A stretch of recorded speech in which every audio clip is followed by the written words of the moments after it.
Hey guys, how's it going? Muthurajah here, back with a new video lesson for y'all. In today's lesson, we're going to take a look at soloing over one chord. Alright, I started off the lesson with little doodling over Resolution by Coltrane. I love playing over that vibe. It's so strong, powerful, energetic, and it's something I do quite often just to inspire new ideas. Okay, now when it comes to soloing over one chord, in my opinion, there are two ways you can approach it. The first one is implementing harmonic movement, and the second one is melodic movement, which stems out of the harmonic movement essentially. So they're one and the same, but I like to separate them just a little bit sometimes, because I feel like when you think purely harmony, you start to become very predictable.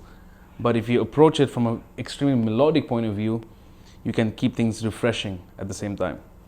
Okay, so Resolution is in E flat minor for the most part, that tonality, and then it goes to the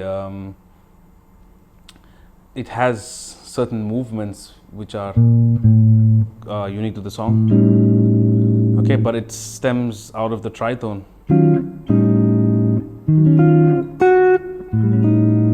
A7, which is your E flat 7 sharp 9, so it's, but because you get this now,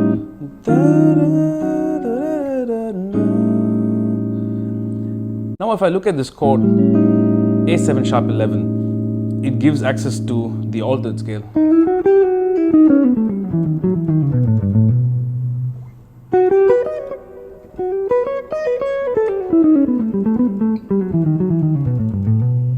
Okay, so I have E flat minor, which is already there, but we can go for a Dorian.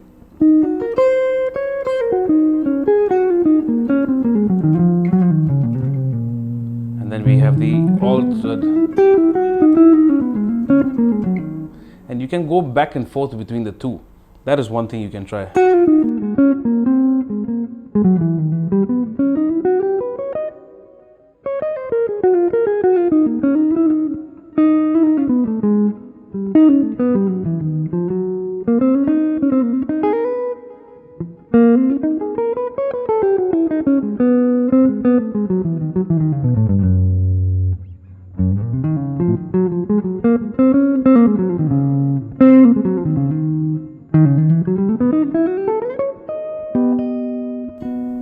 Okay, you can go back and forth between those two. That is harmonic movement, because I'm actually borrowing that from the tune. It's there in the tune. I'm using that. But on top of that, you can Try different stuff, diminished movements, minor thirds. So you get E flat minor, F sharp minor, A minor, and C minor. Okay, you can use Dorian or the melodic minor, and when you move between them, you try not to be corny. You don't want to do this.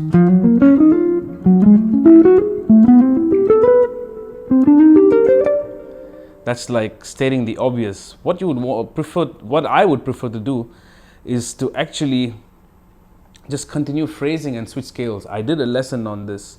I'm going to put the link below. So if you have, let's say E flat minor going to A minor, I would just do something like, I just switched. What I did is, I played, once I get to the C, I'm already in A minor, my mind is. Or I can actually go to the C minor from there, but to me that's stating the obvious.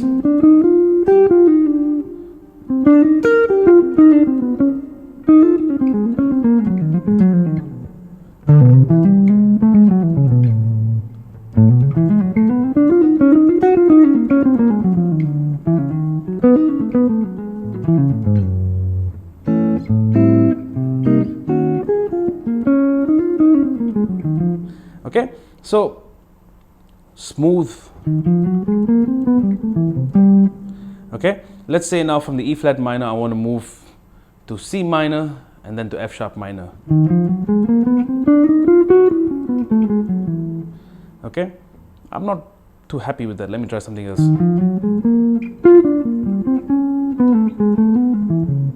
I prefer that. Naturally, I prefer that because I took the time to actually play that F sharp minor after the C minor, because I'm trying to be more conscious of it than usual. That's one thing you have to be mindful of when you're trying to play in a one chord, in a static chord situation. You don't want to just puke these ideas out, because if you do it right, you can go on exploring and expressing for a long time. Okay, that's harmonic movement. Now if I were to look at things from pure melody, okay, so let's say I have E flat minor. The tonality is obvious, right? Regardless of what you put on top. So if I was just to sing out my melodies and then connect things chromatically, let's say.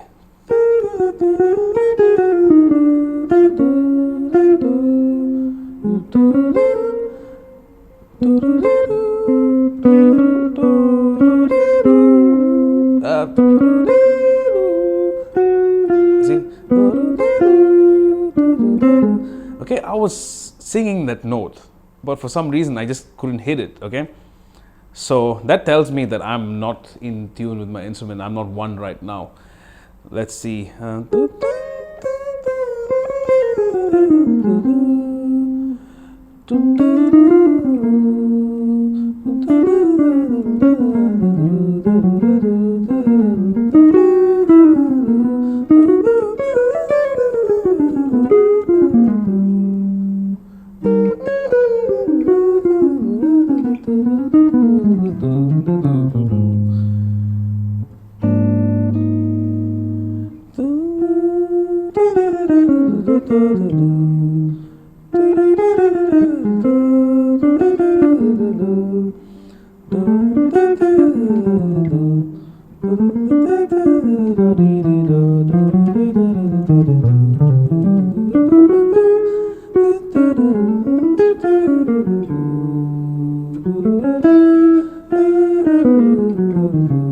Okay, instead of using purely harmony to help me navigate, I'm now singing my melodies and just trying to sing whatever comes to my mind with visual reference as well. So am I thinking going to D major and then to D minor, to B minor, to C minor, then to E flat minor? No.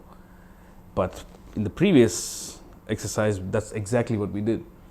So this is pretty much, very much related to thinking harmony, but it emphasizes on melody. So you got to just refrain from constantly thinking chords and then just think melody. Okay, so what happens if I were to use both of them? you'd get something like this.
All right, so there it is. That's the lesson.